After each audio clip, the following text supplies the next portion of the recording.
UValleyRadio.net, your concert station, Keller Cox with Damn Good Friends, and we're going to catch Keller Cox this Saturday, warming the stage for Josh Abbott Band at the House Pasture in Concan. Buy those tickets now at housepasture.com, or continue to listen right here on UValleyRadio.net to win your free tickets. And kind of excited to get us pumped up, primed up, and ready for the show. With me on the phone, it's Keller Cox. Hey, welcome, man. Howdy, Robert. Thanks for having me, man. Yeah, thanks for doing this. Now, I don't know if you remember this, but I talked to you very briefly back in March at the 14th Annual Texas Regional Radio Music Awards. You were out there, and you were pushing your current single, which we weren't playing at the time yet. But now, man, we got it on the air. It's flying up the charts. And tell me about Damn Good Friends, first of all, real quick. Yes, sir. Yeah, I do remember meeting you. It was like speed dating at that. Really, right? In and out. So, but yeah, Damn Good Friends has been at the charts for a handful of weeks now and slowly climbing its way up. And, man, it's the single itself has been nothing short of a dream, because I think I might have told you this a little bit when we first met, but, you know, the reason I'm doing this is because I found out what Texas country music was when I went to college at Texas A&M, and that was through Flatland Cavalry. And I remember hearing it for the first time. They had just put out Humble Folks, that album, and I was like, man, where has this been my whole life? Because I'd grown up on 2000s country and kind of that mainstream, but never knew the subgenre of Texas country. And instantly I fell in love with it and, you know, started writing music and started trying to get that music recorded. And lo and behold, then I have this single with one of my role models of music that I get to put out into the world. And, you know, I can truly say that Cleto and all those guys at Flatland have become damn good friends over the past 3 years. You know, we had the same management, and the way I got to meet them was through working merch for them. I knew their media guy, their photographer, and they invited me after the show to hang out with them, and I wanted to be more than the hangout guy, so I offered my services to see if I could help in any way, and they ended up hiring me as a merch guy for 3 shows, and the rest is really history, to be honest. So, I mean, what a fantastic story. I mean, you know, and it takes, you know, success takes a few things. You know, obviously you got to have the talent, the drive, the hard work, you know, but knowing the right people, you know, to get you in, to help you open doors, you know, is a big part of it as well, too. And that takes 100%. A little bit of hustle, right? It takes the ability to put yourself out there and go, hey, man, I want to be in this circle. And you grabbed the horns, didn't you? Well, I guess so. And I guess I owe it to the way my parents raised me, too. And enough, you know, if you hang out around the music scene long enough, you know that being the roadie or the hangout guy only gets you so far, you know. And I really looked up to these guys and respected them, and I wanted more of a reason to meet them other than just, hey, nice to meet you. I wanted to pick these guys' brains, and I wanted a reason to be there. And I guess I owe it to my parents, you know, when you put in the work and you know, have a reason to be somewhere, that's the best way, in my opinion, to get to meet someone and actually get to know them, you know. And then fast forward to now, you're literally opening up shows for Flatland Cavalry. I've seen you're doing dates with Aaron Watson. Obviously, you're opening up for Josh Abbott Band this Saturday. Has it been a bit of a whirlwind for you, or are you ready for it? Or tell me how you feeling about it right now. I mean, I started chasing this dream in 2019, so it's been about 5 years. So it feels, sometimes it's easy. I always tell people, they're like, oh, how you doing? And I always use the metaphor of like I'm kicking the can, you know. And so when in my mind, you know, sometimes when you're looking down and kicking the can and chasing the proverbial dream, you know, it's easy to not look up and see the scenery change. And so yes, it's been a whirlwind, but also sometimes I forget to look up, and then you look up and you're opening for those people like Aaron Watson, you know, Flatland, you know, Josh Abbott. The Josh Abbott Band has been so hospitable and have welcomed us into their family, kind of like Flatland has welcomed us into theirs. And then you get these moments where you get home from the road and you look up from kicking the can, you go, oh my goodness, you know, what in the world am I doing? And you know, I've gotten to write with Cleto and write with Josh at this point too. And those are the moments when you finally look up, and that's when it kind of gets a little bit like, man, I've come a long way. But sometimes it's easy when you're looking down to not think you've done too much, you know. I think that's for everyone in their job and their career, you know, when you're so in the weeds of it. Sometimes it's best to take a step back and get an overhead view and be like, oh, you know what? We are making progress. We're doing okay. And I think that's the best thing for an artist in my position, is to try and have more of those look-up moments, because it's easy to keep your head down, if you know what I'm saying. Absolutely, man. You need to soak it all in. There's, I'm sure, dozens, if not hundreds, of musicians who would love to be in your place. So, yeah, you just soak it all in while you can. Now, let's go ahead. We know what's going on currently. Like I said, you're a fast-rising star in the Texas country and red dirt genre. But let's go ahead and rewind back, and we talked about this briefly when we talked at the award ceremony. But go and give us your history going back to being a kid or a teen as far as music goes. Like I said, you were influenced by that 2000s brand of like mainstream country.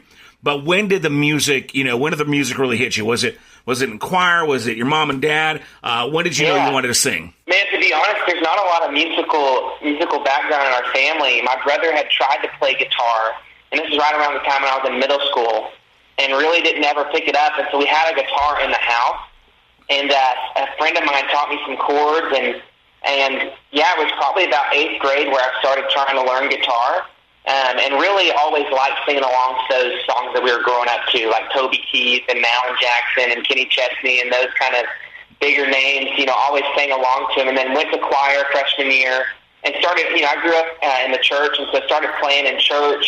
And my dad, when we were on the weekends, he would ask me to come outside and around the campfire and put on a concert for our friends. Uh-huh. That was really the first, between that and playing in the church, those were my first two kind of exposure to playing in front of people. And to be honest, I didn't like it too much. Mm-hmm. And then when I went to college, I started pulling out my guitar around the campfire by myself without my dad asking, And then I started writing songs and playing those. And that was what really hooked me, is that I could write my story and share it for people and connect with people in that way. And the rest is really history for me, But it started at a young age of playing guitar. It's almost been over 10 years at this point of making chords and trying to play. And even this morning I was kicking around stuff, learning new stuff on the guitar, and just doing my best for it to become an extension of myself. So, tell you what's really impressive to me, and this is an observation that I'm making personally. I've talked to a lot of musicians, whether they're country, rock, and different genres,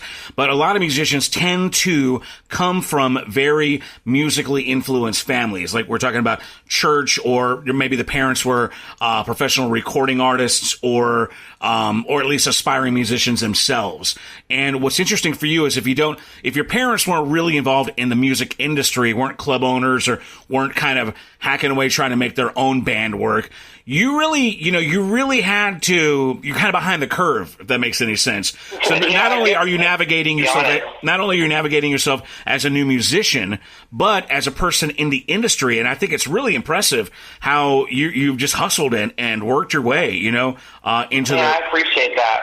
Maybe the reason I've been able to, not totally beat the curve, but know a little bit about, the industry and stuff. I was a yell leader at A&M. Oh, okay. So we don't have cheerleaders at A&M. We have 5 yell leaders, and I got elected by the student body to serve in that for 2 years, and we do over 300 events a year.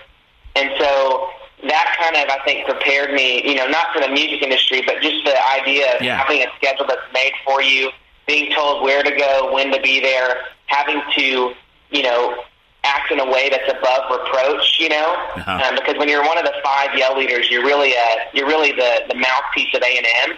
And so I did that for 2 years of my college career, and that helps me a lot.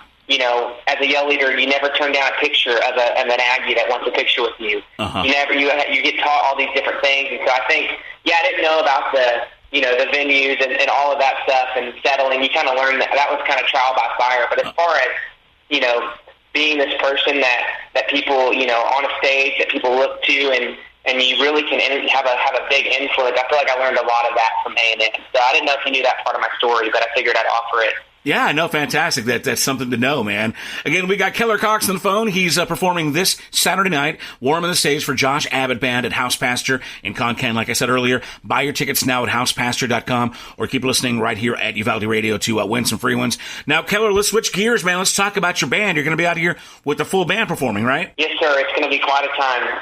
My band of about a year and a half will be there, and I think we're going to try and float. I heard y'all got some rain a little bit ago, so hopefully we can float a little bit. If not, we'll just wait out in the water the day of. So, but yeah, man, we're looking forward to being there. It's going to be a fun time, and I'll turn 26 at midnight. So my birthday's on Sunday this week. So I've always wanted to have a quote-unquote birthday show, so I think this is about as good as it can get. So yeah, birthday on the Frio River, man, at a great venue. Now, again, getting back to the band, give me a quick shout-out. Tell me the guys in the band, and if there's any cool stories about how you hooked up with them, just elaborate as much as you wish to on that. Yeah, absolutely. So it's kind of, there's a song by Zane Williams, there's I think it's called Overnight Success or something like that. And it talks about a friend at church, and that's really my story of the band. So the first piece of the puzzle was my bass player. His name's J. Mike Toller. He's from College Station, Texas, and then needed a drummer, so he talked to a friend at church, and then that filled in the piece of Bradley, who's our drummer, Bradley Cray from Lubbock, Texas. And then we have another guy that went to A&M with me. We didn't even know each other at A&M, but he's our guitar player. His name's Ashby Guillory. He's in some towns we like to say he's known as the gunslinger, but Ashby's from McKinney, Texas. And then the other piece of the puzzle was our rhythm guitar player who knew Bradley at church, and his name is Chucho Barcia.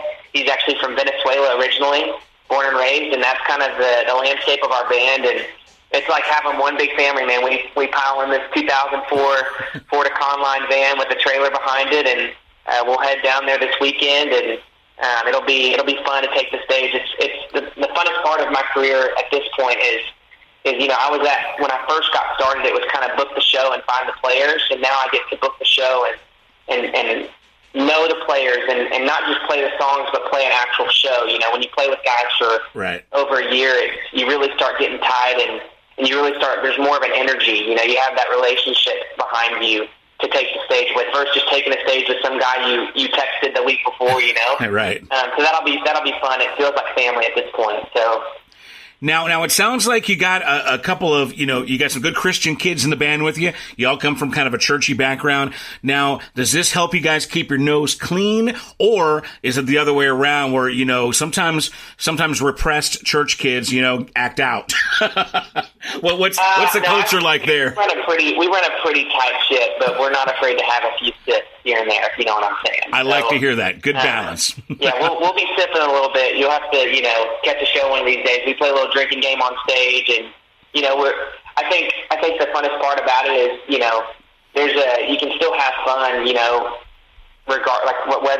matter what amount you're drinking, You can have fun with a little bit. You can sure have fun with a lot of it, but we're somewhere in the middle, I think, on that one. So. I like it. Now, Keller, finally, my last real question is just talk about the music, man. I know you've got a couple of records on streaming and available and whatnot. Tell me, for a brand new listener out there who's hearing your music for the very first time, what kind of catalog of music do you have? What can we unearth when we do a little deep dive into your music? Give us a quick rundown of what we can find. Yeah, so I've been doing this, like I said, since 2019. So there's about 2 full-length records and an EP worth of music. Roughly, there's about, I'd say, probably like 27 to 28 songs out there right now. Right. And they're from my college days all the way to now, and me experiencing what it's like to be, I just got married 2 years ago, so married life and the transitions of life, and going from being a college kid to being, out of college in the quote-unquote real world. So there's quite a catalog worth of music, and you can kind of hear the development of me as I've grown up and as I've vocally matured. So it's available wherever you listen to music. And I can't thank you guys enough for playing the single on the radio. I'm going to be tuning in this weekend. I have yet to hear my song on the radio in my car. So hoping that happens eventually this weekend. I know it'll happen when it happens, but yeah, that's kind of a little bit behind my catalog and what's out there right now.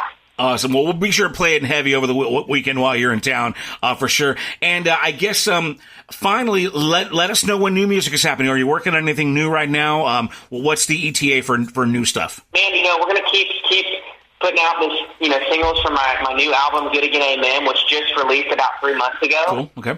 So we'll probably follow it up with another single to the radio, and then I'm always ready, man. I think there's going to be a little project this fall that I'm working on of another single, and then I'm already putting together my next EP and album. So I've got over about 30 songs right now sitting in the pocket of just trying to figure out when, and what's the biggest thing is budget. You know what I'm saying? So if money grew on trees, I'd record stuff and release it tomorrow.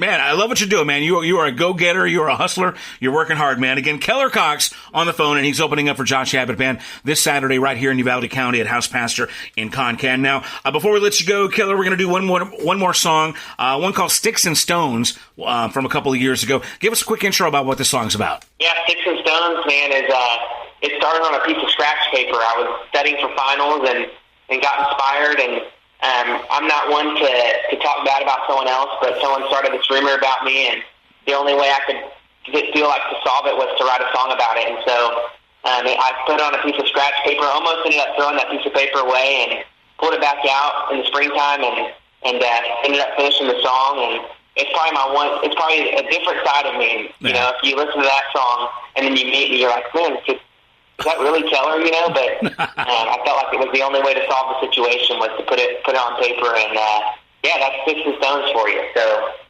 all right, we're going to get it on finally. Plug the website, social media, whatever it is you want us to go to. Yes, sir. So find me at Keller T. Cox.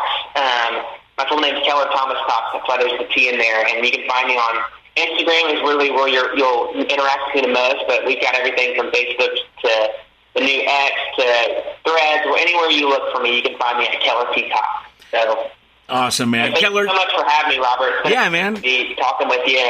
It's fun to get to talk to you for more than a minute.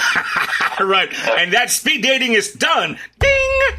Move on. Next date. But yeah, once again, Keller Cox. Thank you, sir. We'll see you Saturday night at House Pasture. This one's Sticks and Stones, Keller Cox on UvaldeRadio.net. Thank you, sir, and God bless you. Yes, sir. You too.